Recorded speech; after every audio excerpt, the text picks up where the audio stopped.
Olá, pessoal! Bom, dando sequência aos slides de probabilidade, nesse vídeo especificamente a gente vai conversar sobre algumas definições do que é probabilidade especificamente. Tá? Existem diferentes definições e aqui a gente vai conversar sobre três delas. A definição clássica, que é o que está disponível aqui no slide, a definição frequentista e a definição axiomática.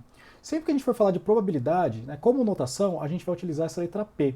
Então, P entre parênteses um evento de interesse. Então, probabilidade do meu evento A de interesse. Essa é a anotação que a gente vai utilizar para probabilidade. No caso da definição clássica, pessoal, eu estou trazendo aqui uma anotação matemática um pouco mais carregada, mas não esquenta muito a cabeça com isso. Vamos entender o que é a definição clássica. Então, a probabilidade do meu evento A acontecer vai ser igual a o número de elementos que eu tenho no meu evento A, dividido pelo número de elementos que eu tenho no meu espaço amostral. A gente já vai fazer um exemplo e vocês vão ver que é o que a gente tem na cabeça já, né? O exemplo do lançamento da moeda. Eu sei que tem dois resultados possíveis no meu espaço amostral, a probabilidade de sair cara é 1 dividido por 2. Então o evento de interesse é cara, um único elemento. Né? 1 dividido pelo número de elementos do espaço amostral. Existem outras definições, né, que generalizam isso aqui. No caso, aí, se o número de elementos de ômega for infinito, a gente trata a definição com uso de limites. E no caso não enumerável, a gente utiliza o comprimento do evento A e o comprimento do total de ômega. Não vou entrar muito aqui exatamente no que seria isso, tá, pessoal? Mas a princípio, para essa disciplina, a definição clássica que a gente vai utilizar é essa ideia aqui: probabilidade de A, número de elementos em A, dividido pelo número de elementos no espaço amostral. Então aqui um exemplo, pessoal. Calcule a probabilidade de, no lançamento de um dado honesto com 6 faces, obtermos face 4, face 3 ou 5 e uma face cujo número é primo e menor que 4. Primeira coisa que a gente tem que fazer é definir o nosso espaço amostral. A gente já viu como fazer isso, né, para um dado honesto aí de 6 faces. Então, meu espaço amostral, ômega é igual a 1, 2, 3, 4, 5 e 6. O que a gente tem que fazer para calcular as probabilidades de interesse? Verificar quantos elementos ou quantos pontos tem esse meu espaço amostral. São 6 elementos. Certo, então vamos calcular da face ser exatamente igual a 4, a probabilidade da face ser exatamente igual a 4. Transformando isso em um evento, vou chamar esse evento de evento A, então meu evento A é igual a 4. Vamos usar um pouco de notação agora e vamos calcular a probabilidade baseada na definição clássica que a gente viu no slide passado. A probabilidade do meu evento A acontecer, ou seja, a probabilidade desse lançamento aqui de dado resultar numa face 4 vai ser igual ao número de elementos que eu tenho no meu evento A, dividido pelo número de elementos que eu tenho no meu espaço amostral. Número de elementos em A. Esse meu evento de interesse é um evento simples, então eu sei que só tem um único elemento. Então, NA é igual a 1. Número de elementos no meu espaço amostral. Eu acabei de ver aqui que a gente tem 6 elementos disponíveis. Então, N de ômega é igual a 6.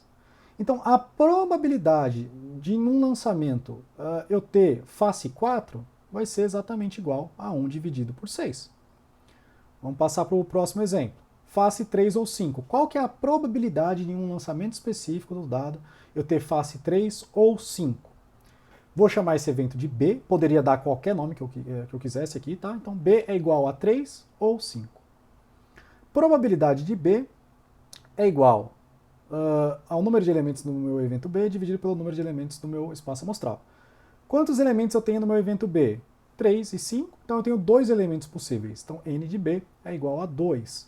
E N de ômega, o número de elementos no meu espaço amostral, não muda, é 6. 2 dividido por 6, poderia simplificar isso. A probabilidade aí de acontecer face 3 ou face 5 no lançamento é igual a 1/3, ou 2/6 aqui no caso.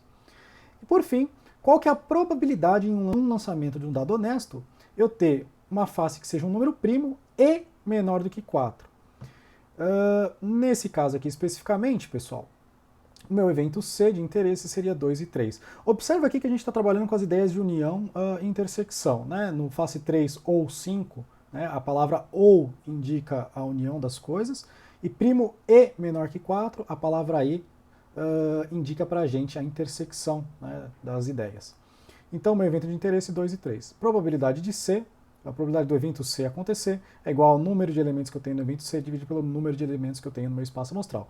Número de elementos que eu tenho no meu evento C, 2 e 3, são 2 elementos. Número de elementos no espaço amostral não muda, 6. 2 dividido por 6, simplificando isso, 1/3. Então, a probabilidade de acontecer em um determinado lançamento de um dado honesto de 6 faces, a face que seja um número primo e menor que 4 é exatamente igual a 1/3 ou 2/6. A segunda definição de probabilidade que a gente vai ver é a definição frequentista. Então, seja NA o número de ocorrências de A, em N repetições independentes de um experimento aleatório. A definição frequentista de probabilidade nos diz que a probabilidade do evento A acontecer é o limite aqui de N tendendo a infinito de NA dividido por N. Não se preocupem com essa definição aqui, né, ou com essa notação matemática. Eu imagino que vocês não tiveram isso aí nas disciplinas anteriores, mas aqui o que diz pra gente é o seguinte: se eu repetir o meu experimento infinitas vezes, né, é isso que essa notação está explicando, tá? Se eu repetir o meu experimento infinitas vezes, basta eu verificar quantas vezes aconteceu o meu evento de interesse que eu vou ter o meu resultado, a partir dessa definição frequentista. Então vamos utilizar como exemplo, para deixar mais claro, vamos considerar o lançamento de um dado honesto, de novo. Então suponha um evento de interesse A. A gente já viu ali atrás, baseado na definição clássica, que a probabilidade desse evento acontecer, utilizando a definição clássica, é de 1/6. Se eu fizer as continhas, né, 1 dividido por 6 é igual a 0,167. Qual que seria o experimento aqui a partir da definição frequentista? Vamos pegar vamos pegar um dado e vamos lançar esse dado 10 vezes. E eu vou anotar nessas 10 vezes quantas vezes aconteceu o meu evento de interesse. Ou seja, quantas vezes a face 4 apareceu. Então vamos supor que apareceu 2 vezes. Então, de acordo com a definição frequentista, a probabilidade da face 4 acontecer dentro desses 10 lançamentos seria 2 dividido por 10. Vamos fazer isso agora, ao invés de ser 10 lançamentos de dados, vamos fazer 100 lançamentos. E vou anotar ali o resultado. Fazer 1000 lançamentos e anotar os resultados 4. 10 mil, 100 mil, 1 milhão. O que acontece? Conforme a quantidade de lançamentos aumenta, então tendendo ao infinito, esse resultado, né, a aparição da face 4, vai se aproximar muito da definição clássica. Então, se eu lançar 1 bilhão de vezes esse dado especificamente, eu espero que em 0,167 ou em 1/6 das vezes apareça a face 4 nesses 1 bilhão de lançamentos. Essa figura que eu tenho aqui embaixo, que eu trago aqui embaixo, pessoal, é exatamente essa ideia. Não 1 bilhão de lançamentos, mas a gente tem aqui 1 milhão de lançamentos. Então observa que quanto mais lançamentos eu faço, aqui são vários experimentos, tá, pessoal? Quantos mais lançamentos eu faço aqui de dados, a probabilidade ela vai se aproximando cada vez mais, né? A probabilidade frequentista, pela definição frequentista, vai se aproximando cada vez mais da probabilidade baseada aí na definição clássica. Tudo bem? Então essa é a ideia da definição frequentista de probabilidade. Repito meu experimento indefinidas vezes, várias vezes, infinitas vezes, e anoto a quantidade de vezes que meu evento de interesse aconteceu. Aqui um exemplo, então, para a gente utilizar essa definição frequentista, foram obtidas informações de uma amostra composta por 5.000 famílias de uma determinada cidade, com o intuito de verificar aquelas que possuíam gatos ou cachorros. Retirando-se uma família da amostra, calcule a probabilidade de que a família possua cachorro, a família possua gato e cachorro, a família possua gato e não possua cachorro. Então, lembrando, o conectivo E aqui indica para a gente intersecção, tudo bem? E a gente tem a tabelinha aqui com esses dados. Nas linhas a gente tem se a família tem cachorro ou não, nas colunas a gente tem se a família tem gato ou não. E aí a gente tem os cruzamentos dessas informações, 5.000 famílias no total. Então, qual que é a primeira pergunta? Né? A família possua cachorro. Vou chamar cachorro de C e gato de G aqui no caso. Então, a probabilidade da família ter cachorro, então probabilidade de C é igual. E aí a gente vai ali para a tabela. Quantas famílias possuem cachorro aqui nessa tabela? Então, nas linhas a gente tem se a família possui cachorro ou não. Basta a gente seguir essa linha. Famílias que possuem cachorro são 2.000 famílias. 2.000 famílias. Dividido por quanto? Dividido pelo total da minha amostra. 2.000 dividido por 5.000. 2.000 dividido por 5.000, se eu faço aqui a simplificação, a probabilidade da família possuir cachorro é de 2/5. Então, eu vou retirar uma família dessa amostra, a probabilidade dela ter cachorro é de 2/5. Essa é a ideia da definição frequentista. Qual que é a probabilidade da família possuir gato e possuir cachorro? Então, lembrando, conectivo E, intersecção. Probabilidade da família possuir gato e possuir cachorro é igual a 500 dividido por 5.000. Por quê? Gato e cachorro. Vamos cruzar as informações aqui. Nas colunas a gente tem, então, se a família possui gato ou não. A gente está querendo saber a probabilidade da família possuir gato, então a gente tem que olhar para essa coluna aqui. E a gente quer saber se essa família possui gato e cachorro. Então, cruzando sim para gato e sim para cachorro, a gente tem esse 500. Então, 500 famílias de 5.000 possuem gato e cachorro. 500 dividido por 5.000, 1/10. Probabilidade de G intersecção com C, 1 dividido por 10. E a última pergunta, qual que é a probabilidade da família possuir gato e não possuir cachorro?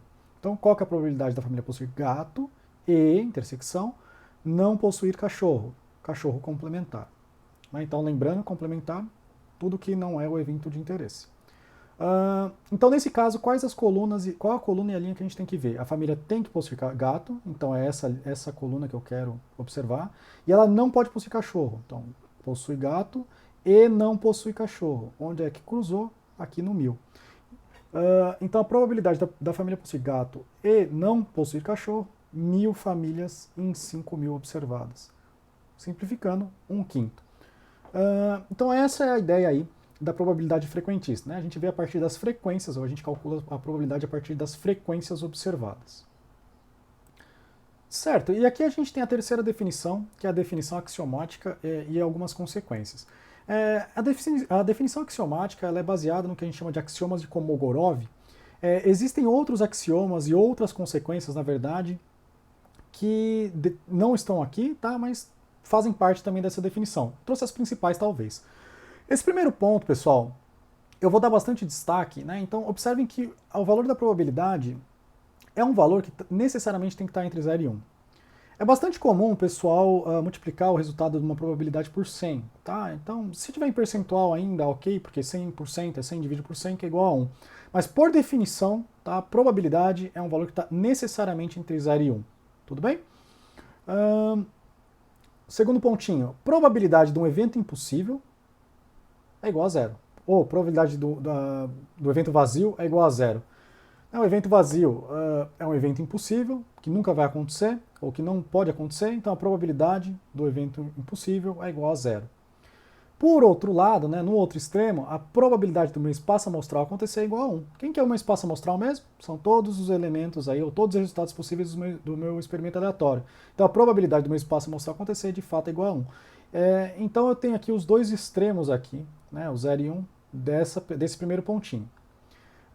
Nesse pontinho aqui, a probabilidade de A complementar é igual a 1 menos a probabilidade de A. Lembrando, o que é A complementar? A complementar, a gente vai pegar o evento A, vai excluir ele, e pegar tudo que está fora desse evento A. Né? Então a probabilidade de A complementar é a probabilidade do meu espaço amostral inteiro acontecer, menos a probabilidade de A. A gente vai utilizar essas definições aqui, pessoal, para fazer as continhas, os exercícios mais para frente, tá? O que mais? Então, se A1, A2, A3, até N forem 2 a 2 eventos disjuntos, então a probabilidade da união desses eventos é igual à soma dessas probabilidades. O que é um evento disjunto? Lembrando, evento disjunto é aquele que não ocorre intersecção. A e B são eventos disjuntos se a intersecção com B for vazio. A e B não vão ocorrer juntos, não tem como acontecer isso. Daí, então, se esses eventos forem disjuntos, a união deles, a probabilidade da união deles acontecer vai ser a soma dessas probabilidades. Por fim, sendo A e B dois eventos quaisquer, então a probabilidade da união de A união com B vai ser a soma das probabilidades menos a intersecção entre eles. Tá? Então observem a diferença desses dois pontinhos. Nesse primeiro pontinho, eles são eventos disjuntos, a intersecção não ocorre. E aqui nesse último pontinho, a gente tem uma definição um pouco mais geral. Né? Se eles não são eventos disjuntos, basta a gente retirar aqui essa intersecção. E na verdade eu não precisaria nem apresentar esse ponto aqui para vocês, porque observem o seguinte, se A e B eles forem eventos disjuntos, probabilidade de A união com B, probabilidade de A mais probabilidade de B, menos a probabilidade da intersecção desses dois eventos, se eles são eventos disjuntos, esse valor aqui seria 0. Então a gente teria a soma desses dois eventos. Tudo bem? E aqui para a gente fechar esses slides então, vamos considerar agora como experimento aleatório o lançamento de um dado 2 vezes. Tá? e considerar os eventos, a soma dos resultados é ímpar, e B, o resultado do primeiro lançamento é ímpar. E calcular aí algumas probabilidades associadas. A primeira coisa que a gente tem que fazer é construir o espaço amostral. Observe agora que o meu experimento aleatório não é mais o lançamento de um dado, uma única vez. Agora a gente está lançando ele 2 vezes. E a gente anota os resultados essas 2 vezes. Então a gente vai anotar o resultado no primeiro lançamento, sei lá, 1, por exemplo, e anotar o resultado no segundo lançamento, 1 de novo.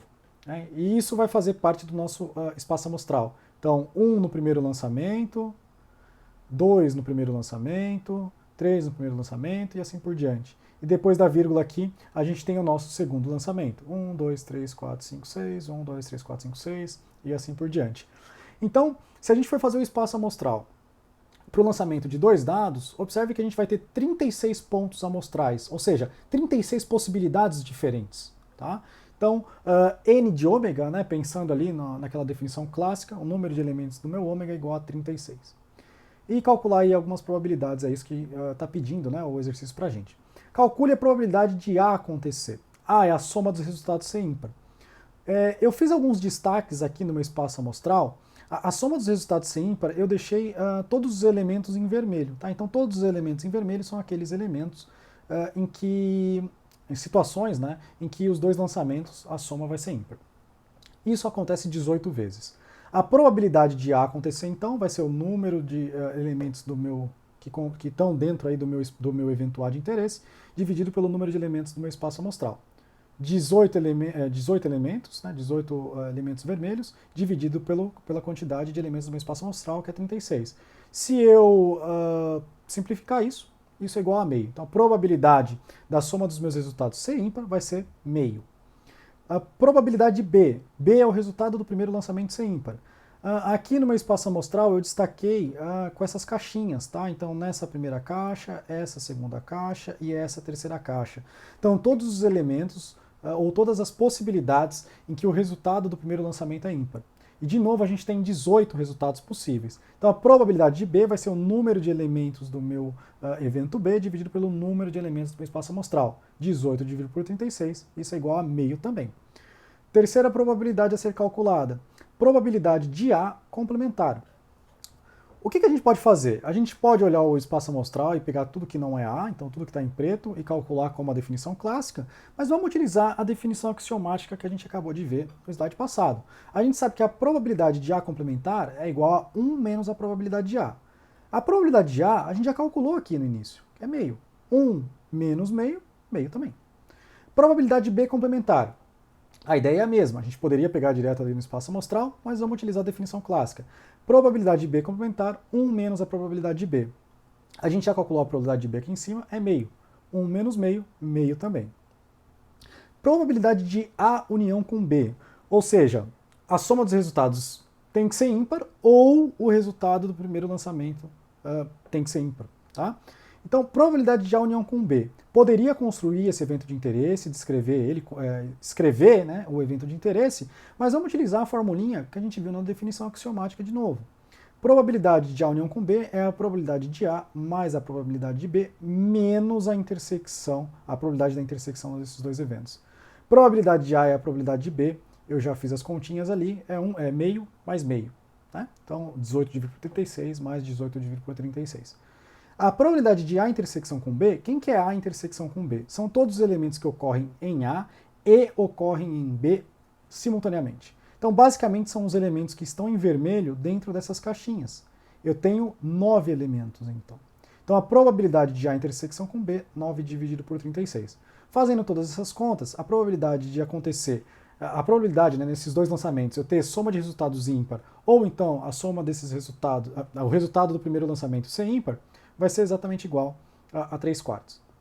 E por fim, o último exemplo para a gente fechar, probabilidade de A complementar união com B.